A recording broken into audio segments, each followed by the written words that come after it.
I hope siko up close sana. Now, nianze. Learning a few basic car mechanic issues can help you solve a lot of car issues that mbona inapotea? Shit.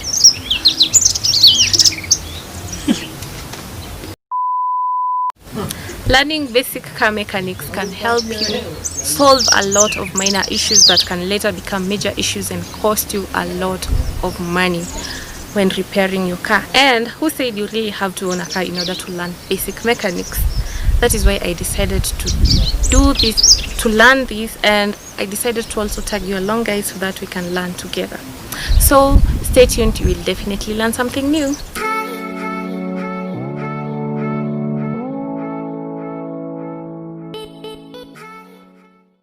Hi guys, it's Wamugunda's daughter here, a Kenyan YouTuber doing videos about business, youth empowerment, and at times random vlogs. If it's your first time here, welcome to this family, and kindly hit the subscription button below.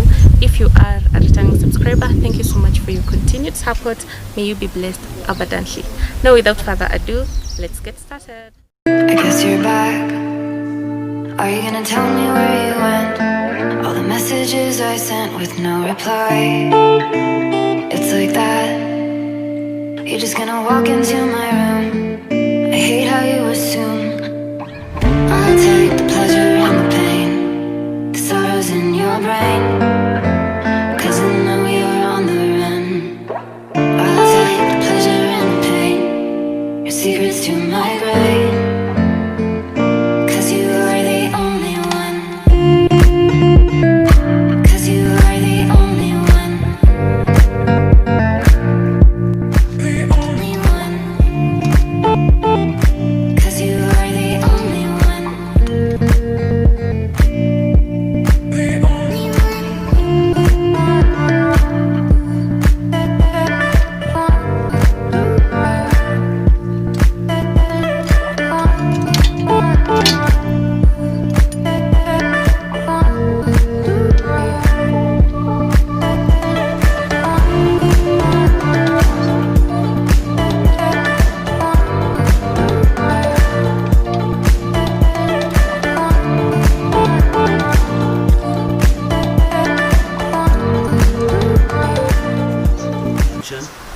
Kwa majina naitwa Wamugunda. Mimi ni fundi wa magari, hasa nimespecialize na diesel pia na petrol. Na leo tuko hapa kumfunza binti Lucy basic mechanic.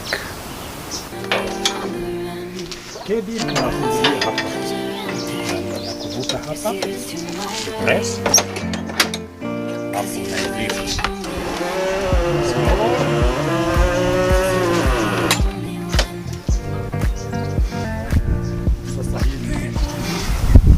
Sasa hii ni engine ya diesel. Na hii engine ya diesel inatumia heater plugs. Ikitumia heater plugs kwa hii gari, consumption yake inakuwa iko chini. Ndio unakuta gari za diesel ni rahisi na pia ni rahisi kumaintain. Kitu inafaa tu ni kumaintain service, usichelewe service. Kwa regular. Asubuhi ukiamka ni nini unafaa kuangalia kwanza before you start the engine? Kitu ya kwanza kwa gari yoyote, either ni petrol ni diesel, ukiamka fungua bonnet. Uangalie maji, uangalie dipstick ya oil, ni muhimu sana. Ujue hizo vitu ziko sawa. Halafu uangalie battery zako kama ziko intact, isije iwe ina lose connection, itakupa mahali start asubuhi. La pili, umefanya hiyo yote, uzunguke miguu yako. Iangalie kama ina pressure ni nzuri. Halafu uingie kwa gari. Turudi kidogo hapo kwa battery, nitajuaje battery iko na shida? Terminals zitakuonesha. Saa zingine zinatengeneza acidic soot ambayo inafanya contact haiwi complete. Kwa hivyo inaweza kuonesha haina moto au nini. Lakini ukiona ile nini, utafungua battery, utaipanguza either kwa sandpaper La sivyo unaweza mwagia soda ya coke au brake fluid, itasafisha zile terminals, alafu uziangalie kama ziko tight. Kwa hivyo ukiweka irrigation itakuonesha iko sawa. Umeongea mambo ya dipstick. Unaweza tuonyesha vile mtu huwa anatumia? Kuna hii dipstick, acha nichukue kitambaa kwanza. Lazima uwe na waste kwa gari yako. Dipstick ni hii, unaitoa, unapanguza. Na usijaribu kuirudisha kama haujapanguza. Kurudisha penye umetoa? Kwa nini? Ukirudisha haitakupatia measurement ya oil mahali imefika, kwa sababu itakuwa wet. Sasa ndio unakuwa na waste, unaipanguza hivi. Unaona iko clear. Ina stages mbili, ina low na maximum. Gari yote inafaa iwe kwa maximum, na haufai kutoa dipstick kama umeungurumisha gari. Juu itakuwa imepandisha oil. Kwa hivyo hautajua measurement ya oil inataka gari kabla hujaungurumisha. Kwa hivyo unairudisha, inaingia, unaitoa. Juu sasa kwa mfano hii inakwambia iko below. Kwa hivyo kustart gari ni hatari. What will happen itakuwa na kitu inaitwa engine knock. Juu oil kazi yake ni coolant na ina smoothen movement ya chuma. Sasa unaona hapa pump haitafikia mahali imefika, iko low. So you need to add oil ndio ungurumishe hiyo gari. Hivyo hivyo umetoa, upanguze tena ndio uirudishe. Umeongea mambo ya battery, dipstick na maji. Maji nao radiator utafungua gari kama haijaunguruma bado, ufungue. Kuna vifuniko hizi zingine zina dipstick. Lakini hizi hazina, lakini gari automatic inazo. Hizi ni manual, hazina. Utaangalia tu level ya maji kwa radiator. Hii sasa iko sawa. Alafu utatoka kwa radiator, utarudi kwa coolant. Hapa sasa. Ina level kama hii, iko na level hapo. Naona imeandikwa full na low. Ikiwa kwa low utafungua uongeze maji. Na haifai kupita high. Ikipita high gari itachemka. Ikienda chini ya low gari itachemka. Haitakuwa coolant yake haitakuwa stable. Hata gauge itakuonesha itapandisha. Lakini usitegemee sana gauge kama kujiangalilia. Hivyo sasa tunaangalia. Sasa ukishamaliza hizo unafunika cabin yako kama gari ni nzuri. After umegurumisha gari unafaa kungoja ama kuipea time ama unatoka? Gari yoyote ukiungurumisha usiexaggerate sana. Kidogo tu ndio ipate chance ya kupandisha oil. Kama hii inatumia freno, ni brakes za hewa. Gears zote unatumia hewa, hydraulic. Kwa hivyo unafaa kuipatia kuanzia 10 minutes to 20 minutes. Ndio hiyo imejaza. Gari ndogo unaweza ipatia 10 minutes pia, hata 20 minutes. Ndio hiyo imejaza. Juu ukitoka tu hivyo unaweza sababisha gari kunoka au kuharibu vitu kama diff, drive shaft. Unaweza enda ikakosa brakes, unaweza kosa kuengage clutch, vitu kama hizo. Haya, swali lingine, ukiwa kwa barabara gari izime, ni nini unafaa kuangalia kwanza? Kitu ya kwanza utaangalia fuel gauge. Uangalie kama gari yako ina mafuta. Ikiwa ina mafuta itategemea either ina start au hai start kabisa. Kama hai start kabisa utaangalia battery. Source of power ni battery. Ukishaiangalia uone bado haiungurumi, uangalie system ya mafuta. Pump inaweza kuwa imefail, inaweza kuwa imeblock kwa pipe ya mafuta, vitu kama hizo unaangalia.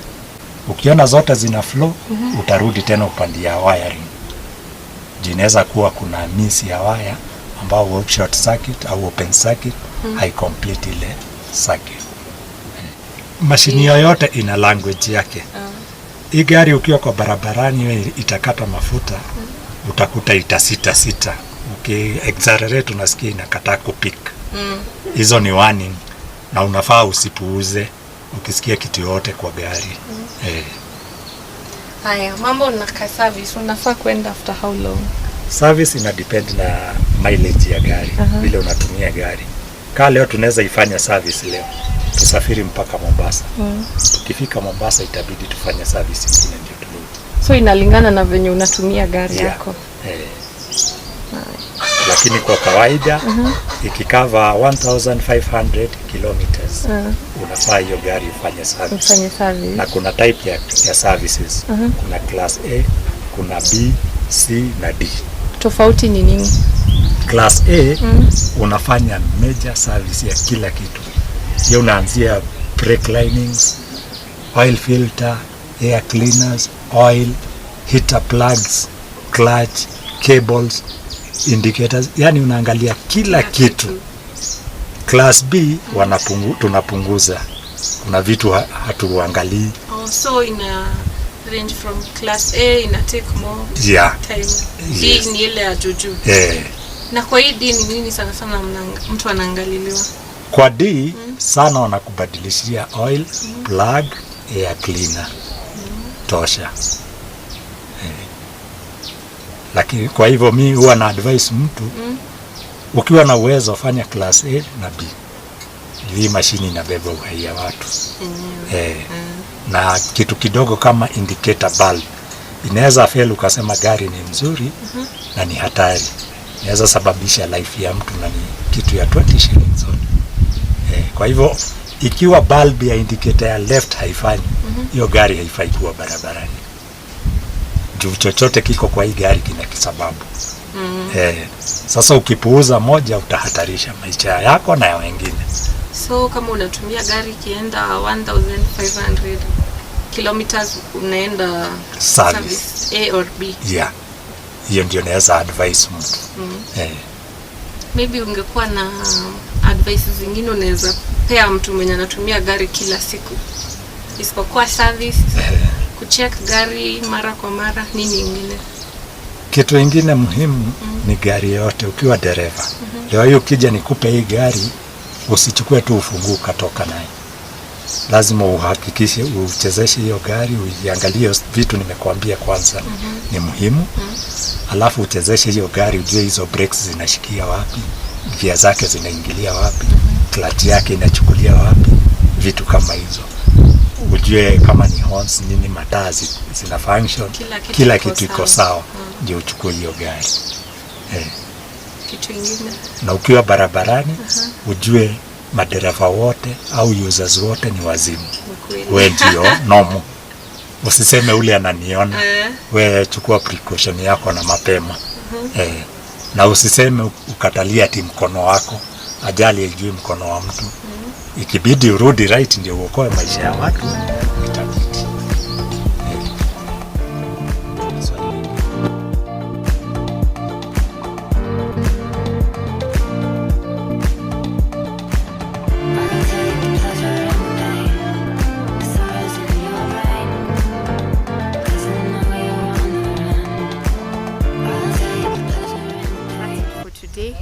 Thank you so much for watching till the end.